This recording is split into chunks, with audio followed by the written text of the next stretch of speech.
Nining kapuno ni Igsoon nay nangutana ako pastor unsa may ilhanan nga usa ka tawo ming tabang nimo nga iyang pagtabang kinasingkasing sincero ang iyang pagtabang is pangginoo dili pang tao unsa kanu sa ata makaingon pastor nga ang usa ka tawo nga ning tabang nato nga ang iyang motibo putli pastor tinutana na ko na. So ako ikatubag mga Igsoon mauni. Sayon ra og dali ra mailhan kung usa ka tawo ang iyang pagtabang pangginoo, ang iyang pagtabang kinasingkasing sincero, walay negatibo nga motibo or intention sa iyang kasingkasing. Mao ni ilhanan. Ilhanan nga ang iyang pagtabang kinasingkasing. Tinud-anay gyud. Mao ni sa dihang dili siya mamuyboy, dili siya mangwinta. Ana ra. Mao na ilhanan Igsoon. Mao na ilhanan, no? Mao na ilhanan nga usa ka tawo ning tabang nato nga sincero, seryoso siya. Ning tabang siya nga kasing-kasing, ang iyang pagtabang nato pang Ginoo, ang iyang intention putli. Ang ilhanan mao ni di gyud na siya mangwinta. Di na siya mamuyboy sa tao nga iyang natabangan. Why? Because there are so many people today used to help other peoples. Kunuhay, no? Concerned daw sila. Nag-care daw sila.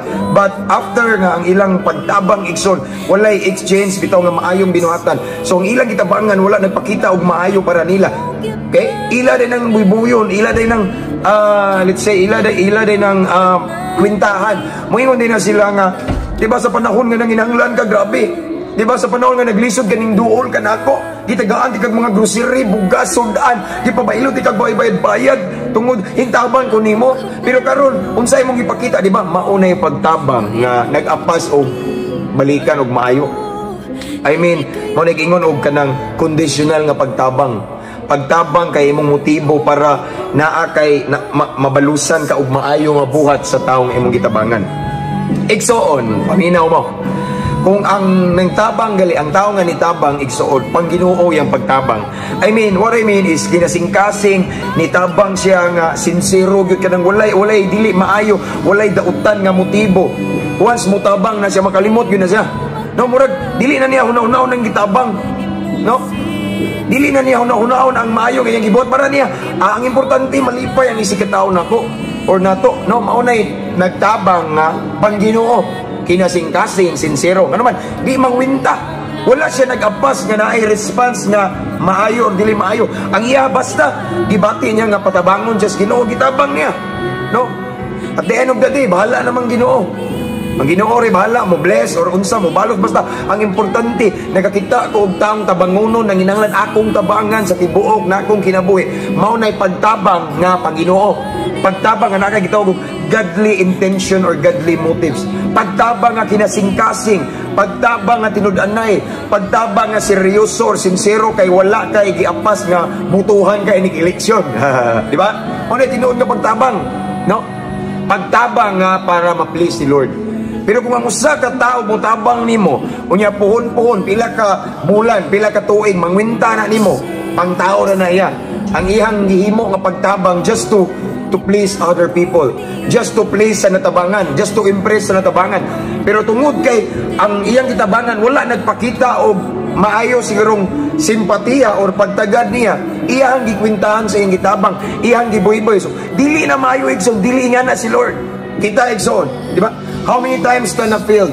How many times ning saad ta ni Lord but still gi-break na to atong saad, pero iboy-boy batas Ginoo. How many times nga grabe daghan kay tag na receive nga blessings from the Lord, favor from the Lord, but still we remain unfaithful to Him. Kunya ning backslide ta, nagpalayo ta sa Ginoo intentionally mingkang ata mi distansya ta sa Ginoo, mi palayo ta.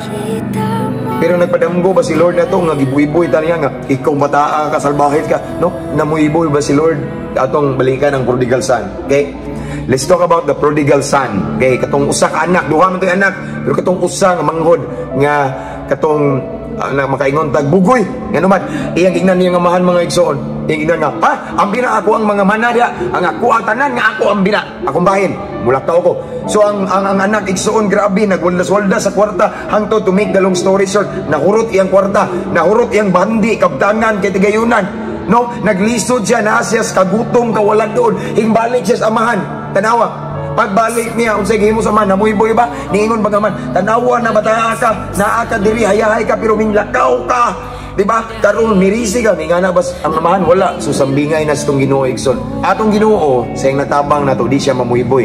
Siya ang gihimo, iyang gi-bless nato igsoon, iyang gi-bukbuk nga mga maayong nga butang igsoon. Wala, never siya namuyboy, never siya nangwinta. So kita pod nga mga anak sa Ginoo, kung mutabang ta with godly motives, no? Mutabang ta nga atong nga kinasing-kasing, sincero, nga dili ta magpaabot nga balusan, no?